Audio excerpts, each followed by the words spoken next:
I'm Bill Weiss, the host of the Dairy Nutrition Black Belt. My guest today is Dr. Dave Casper, who's Senior Dairy Nutritionist for Ralco. He's also the owner of Casper's Calf Ranch, which is a facility designed for calf research. Today we're going to talk about the effects of added essential oils to milk replacer on calf growth. Welcome, Dave. Thank you, Bill. Glad to be here. Good. You've done quite a bit of research on additives. Why don't you? One additive you studied a lot is essential oils.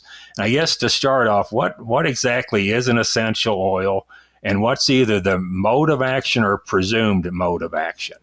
So, essential oils are the distillation of plants, so that we're extracting out the volatile or aroma from plants, and then concentrating those.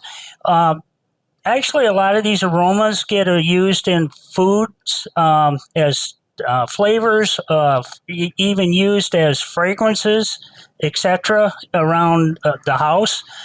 And they are the essential oils can actually be a defense mechanism for the plant, because what's really interesting about essential oils is that they have antibacterial or antimicrobial properties, but they also can be antiviral, antifungal, as well as anti-inflammatory. So they really have a broad range of characteristics that can be beneficial to our livestock. So some of the work that we've done has shown that they can almost be as effective or are effective as antibiotics. There's papers in the literature to back that up as well.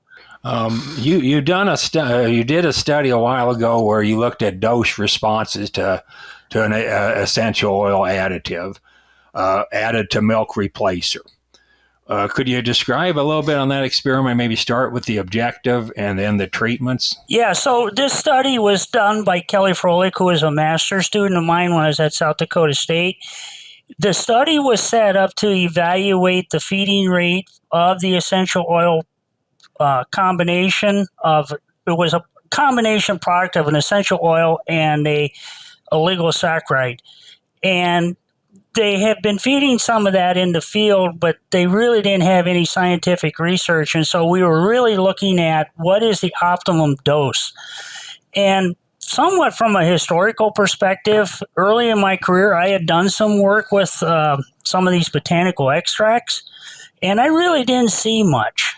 And so I kind of thought that was going to be a fad that was going to come and go in that time. But here we are 30 years later, and the essential oils are really becoming quite popular. And again, I think they're going to become a replacement to antibiotics. But that trial was set up to actually determine what might the optimal feeding rate be. And so we had 5 treatments. So we had a control, and then we added the essential oil product at half of the recommended feeding rate. So that would be like 0.5x, and then 1x, and then we went 1.5x. So those were the 4 treatments. And then the 5th treatment was we actually added in a moss treatment.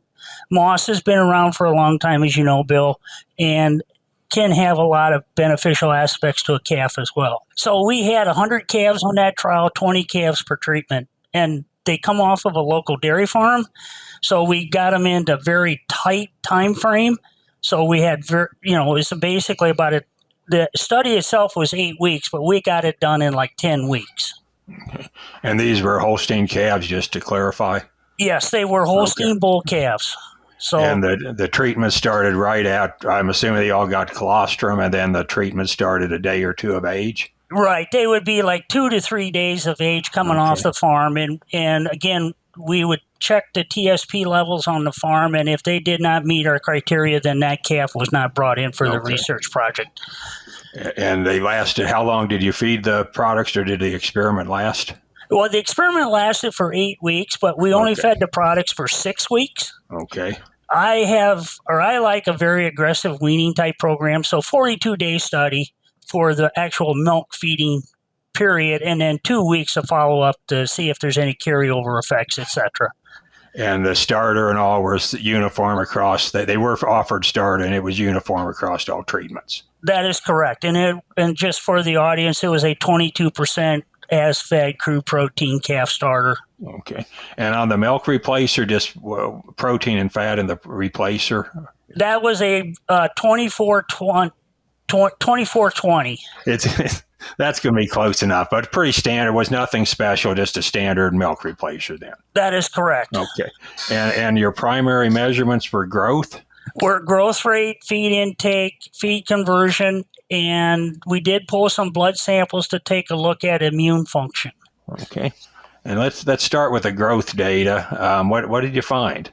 Well, what was interesting is actually as we reduced the inclusion rate or feeding rate, we actually got better growth rates. So the optimum growth rate was at the 0.5x or 1/2 feeding rate of the manufacturer's recommendation. And I relate that to, I think, the essential oil products over time, going back on my history, that they were relatively economical, so we could feed a lot. And I think what we've actually done is, from a historical perspective, is we fed too much. And yes, we do know that if you put enough essential oils in, you can actually make the calf back away from milk. So again, our surprise a little bit was as we kept reducing inclusion rate, we got better growth rates. And so based on that, we got an increase in the growth rate that was about 8% in body weight gain. And then we got an increase in the calf starter intake and no change or similar feed conversions. How did it do compared to the moss treatment then? Better than the moss treatment. And I mean, moss is a good feed additive, but sometimes getting that to go into solution can be a real problem. Okay. And so in our particular study, we seen some of that moss sitting on the bottom of the bucket. Okay. And this essential oil product goes into solution. About how much actual product, or not active ingredient, but product were you using? We're feeding for like 5 grams per calf per day. Okay, so this is a pretty small inclusion rate then we're talking about. So it's pretty easy to include in the replacer. Yes, very easy. And in fact, going forward from that trial, we actually have it blended in at the milk replacer manufacturers, which makes things a lot easier. Anything on the health aspects or immune? You said you did some immune functions. Anything there that you found? Yes, we did. We've seen an increase in IgA in the blood. And so, again, the essential oils have some immune properties, and we've seen this pretty consistent across our studies that we've done follow-up with the essential oils. Okay. So I guess the bottom line is these are effective if added at the right amount. And that is correct.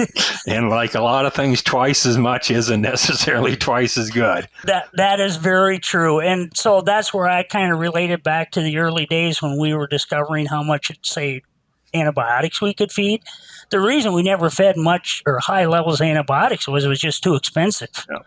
And so, we dialed in on the appropriate inclusion rates, but again, my opinion is that we just fed too much essential oils in the past as these products got developed and started coming on the market. And again, it took a period of time to learn how to do these correctly. Adaseo, a global leader in nutritional solutions and the provider of SmartAmine M. Visit milkpay.com to calculate your return on investment when you balance your feed with amino acids, and to learn how SmartAmine M is the product for dairy producers who want to optimize milk production, component levels, and the lifetime performance of their herds. Okay, well, thanks a lot, Dave. This has been an interesting session. Well, thank you very much, and I appreciate the time and the ability to talk about my research.